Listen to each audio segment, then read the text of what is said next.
공공요금 인상의 영향으로 지난달 소비자 물가가 5.2% 상승했습니다. 전기, 가스, 수도 요금이 통계 작성 이후 최대 상승폭을 기록했습니다. 정부가 전세 사기 피해를 막기 위해 앞으로 전세 보증금이 집값의 90% 이하인 주택만 보증보험에 가입할 수 있도록 했습니다. 피해자들에게는 기존 전세 대출에서 갈아탈 수 있는 초저리 대출을 제공하기로 했습니다.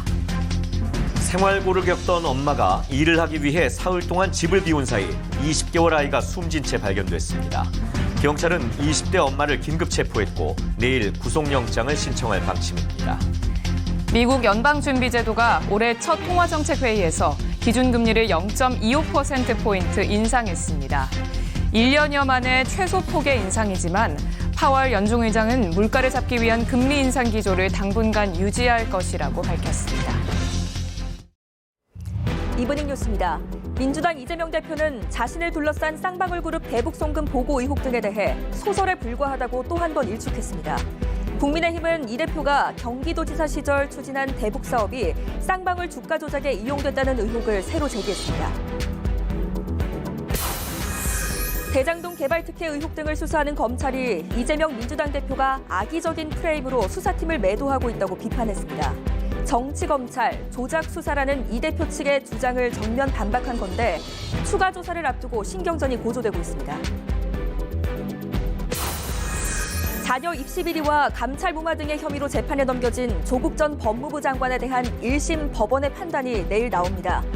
장관 취임을 전후에 이뤄진 대대적인 수사로 기소된 지 3년여 만인데 앞서 검찰은 징역 5년을 구형했습니다.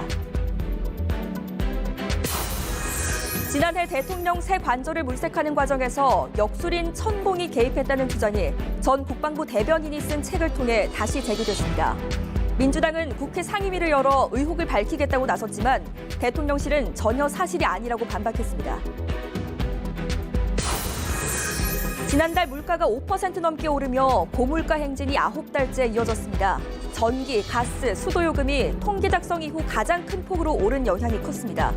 한국은행은 2월 물가 상승률도 5% 내외가 될 것으로 전망했습니다. 전세 사기 특별단속에 나선 경찰이 이른바 빌라왕 배후 조직 6개를 포함해 컨설팅 업자와 공인중개사 등 1,900여 명을 검거했습니다. 확인된 피해액만 2,300억 원이 넘었고 피해자들은 대부분 20대와 30대 그리고 서민들이었습니다.